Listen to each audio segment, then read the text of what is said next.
প্রিয় দর্শক, স্বাগত জানাচ্ছি সারাদিনের সংবাদে প্রতিদিনের আয়োজন রাত 11টার শীর্ষ সংবাদে। সারা বিশ্বের গুরুত্বপূর্ণ সব সংবাদের শিরোনাম জেনে নিন শুরুতেই। ভিপি নুরের উপর হামলা, জুলাইয়ের সব শক্তিকে ঐক্যবদ্ধের আহ্বান সরকারের, নিন্দা জানালো বিএনপি এনসিপি। দেশজুড়ে বিক্ষোভের পর জাপা কার্যালয়ে হামলা ভাঙচুর। ট্রাম্প আরোপিত অধিকাংশ শুল্ক অবৈধ বলছে মার্কিন আদালত। অন্যদিকে ট্রাম্প যুক্তরাষ্ট্রের ব্র্যান্ড টয়লেটে নামিয়েছে মন্তব্য বাইডেন প্রশাসনের নিরাপত্তা উপদেষ্টার। আফ্রিকার দেশ মৌরিতানিয়া উপকূলে নৌকা উল্টে নিহত 69। বাংলা ভাষায় কথা বললেই কাউকে বিদেশি মনে করা যাবে না, রায়ে ভারতের সুপ্রিম কোর্ট। 7 বছর পর চীনে মোদি, আঞ্চলিক কূটনীতিতে নতুন অধ্যায়। অন্যদিকে একই মঞ্চে কিম, পুতিন ও শি জিনপিং। শুধু সামরিক শক্তি প্রদর্শন নয়, বরং শির জন্য কূটনীতিক সাফল্য। ইসরায়েলকে লক্ষ্য করে ইয়েমেন থেকে ক্ষেপণাস্ত্র নিক্ষেপ, লক্ষ্যভ্রষ্ট হয়ে আঘাত হানল সৌদি আরবে। ইরানে 8 মাসে 841 জনের মৃত্যুদণ্ড কার্যকর। অন্যদিকে মোসাদের 8 গুপ্তচরকে গ্রেপ্তার করল ইরান। কম দামি ড্রোনে রাশিয়ার 2টি সেতু গুঁড়িয়ে দিল ইউক্রেনীয় সেনারা। সীমান্তে বিএসএফের গুলিতে বাংলাদেশি যুবক নিহত, আহত 4। চট্টগ্রামের সীতাকুণ্ডে অস্ত্রের কারখানা, আটক 4। শুনছিলেন সংবাদ শিরোনাম, এবারে বিস্তারিত। ফ্যাশন ব্র্যান্ড মানে আর্ট। গণ অধিকার পরিষদের সভাপতি নুরুল হক নুরের উপর হামলার ঘটনায় তীব্র নিন্দা জানিয়েছে অন্তর্বর্তীকালীন সরকার। এক বিবৃতিতে সরকার এই হামলাকে বর্বরোচিত আক্রমণ আখ্যা দিয়ে বলেন, এটি গণতান্ত্রিক আন্দোলনের চেতনায় আঘাত করেছে। সরকার সব রাজনৈতিক ও সামাজিক শক্তিকে ঐক্যবদ্ধ হওয়ার আহ্বান জানায়। বিএনপি, এনসিপি, এলডিপি সহ বিভিন্ন রাজনৈতিক দল এই হামলার প্রতিবাদ করে তদন্তের দাবি জানিয়েছে।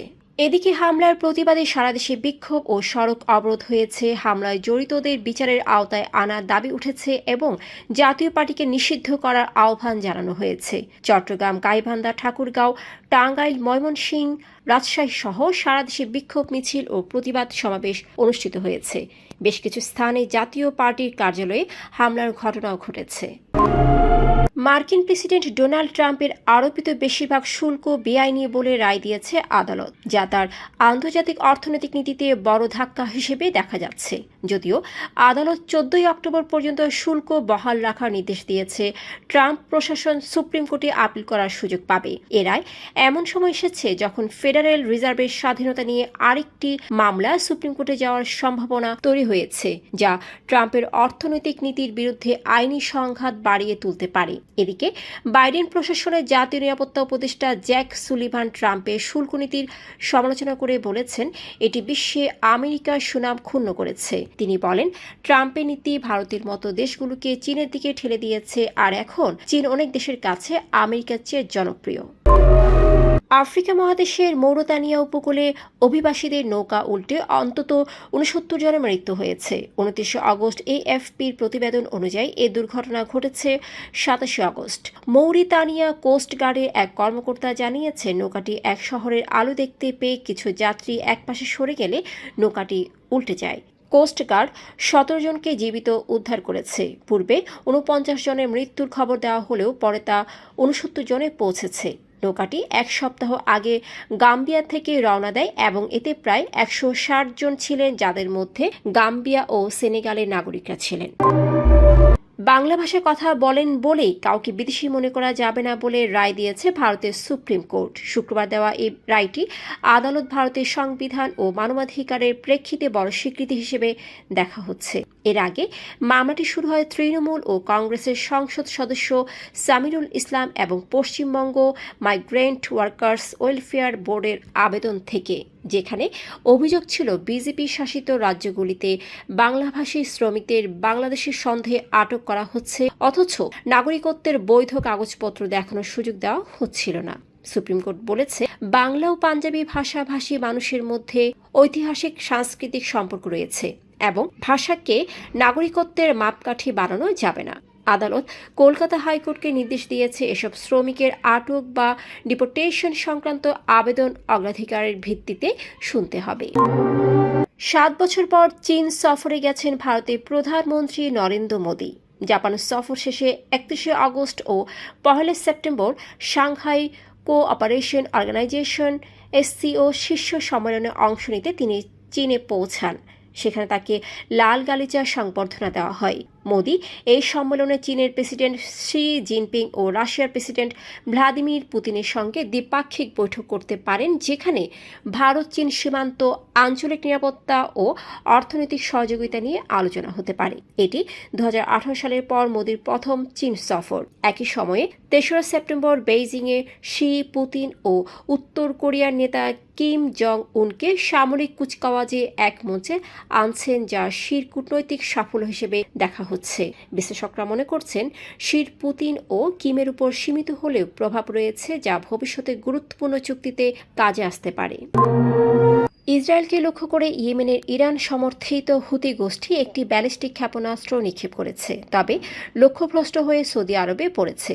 29 আগস্ট রাতের এই ঘটনায় ইসরায়েলি সামরিক কর্মকর্তারা জানান ক্ষেপণাস্ত্রটি ইসরায়েলের আকাশসীমায় প্রবেশ করেনি। হিব্রু গণমাধ্যমের মতে সৌদি ভূখণ্ডে পড়ে এটি, কিন্তু সৌদি কর্তৃপক্ষ এ বিষয়ে কোনো মন্তব্য করেনি। এছাড়া ইসরায়েলে কোনো সতর্কতা বা সাইরেন বাজানো হয়নি।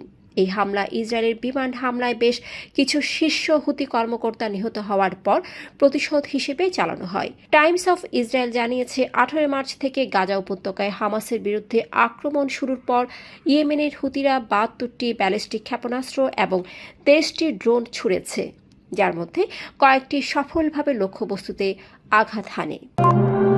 জাতিসংঘ জানিয়েছে চলতি বছর ইরানে 800 জনেরও বেশি মানুষের মৃত্যুদণ্ড কার্যকর হয়েছে এবং রাষ্ট্রীয়ভাবে জনগণকে ভয় দেখাতে এটি ব্যবহারের তীব্র নিন্দা করেছে। জাতিসংঘের মানবাধিকার কার্যালয় জানিয়েছে 2025 সালের প্রথমার্ধে মৃত্যুদণ্ডের ঘটনা উল্লেখযোগ্যভাবে বেড়েছে।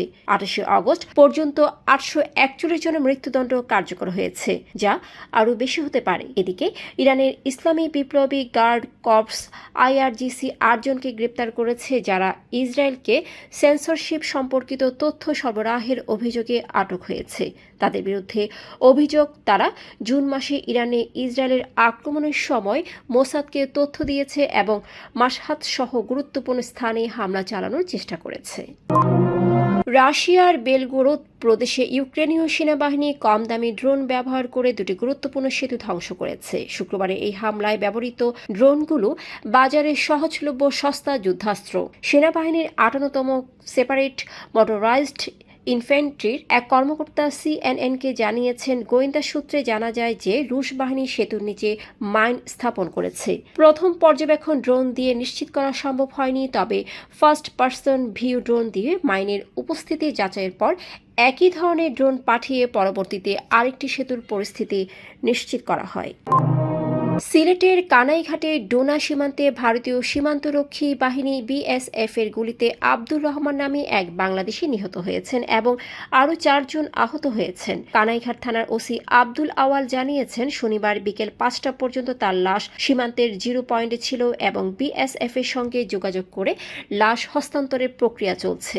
স্থানীয় সূত্র জানায়, আব্দুর রহমান সহ কয়েকজন চোরাচালানে মহিষ আনতে সীমান্তে গেলে BSF তাদের লক্ষ্য করে গুলি চালায়, যার ফলে আব্দুর রহমান নিহত হন। চট্টগ্রামের সীতাকুণ্ডে জঙ্গল সলিমপুরের গহীন পাহাড়ে সেনাবাহিনী একটি অস্ত্র তৈরির কারখানার সন্ধান পেয়েছে। শনিবার বেলা 11টায় সলিমপুর ইউনিয়নের ছিন্নমূল এলাকায় অভিযান চালিয়ে 6টি দেশীয় অস্ত্র, 35 রাউন্ড খালি কার্তুজ, 5 রাউন্ড তাজা কার্তুজ, একটি চাইনিজ কুড়াল, 20টি ছুরি, 2টি ওয়া-কিটকি, একটি মেগাফোন, 4টি প্যারাসুট ফ্লেয়ার সহ অন্যান্য অস্ত্র তৈরির সরঞ্জাম উদ্ধার করা হয়েছে। এ সময় 4 জনকে আটক করা হয় এবং তাদের সীতাকুণ্ড থানায় হস্তান্তরের প্রক্রিয়া চলছে। এই অভিযান গোয়েন্দা তথ্যের ভিত্তিতে পরিচালিত হয়। দর্শক, এতক্ষণ আমাদের সাথে থাকার জন্য ধন্যবাদ। প্রতি মুহূর্তে দেশ বিদেশের গুরুত্বপূর্ণ সব সংবাদ জানতে ভিজিট করুন www.সারাদিনেরসংবাদ.com ও চোখ রাখুন সারাদিনের সংবাদের অফিসিয়াল ফেসবুক পেজে। Fashion brand Mali Art. Men's, ladies and kids wear. Art. Be smart.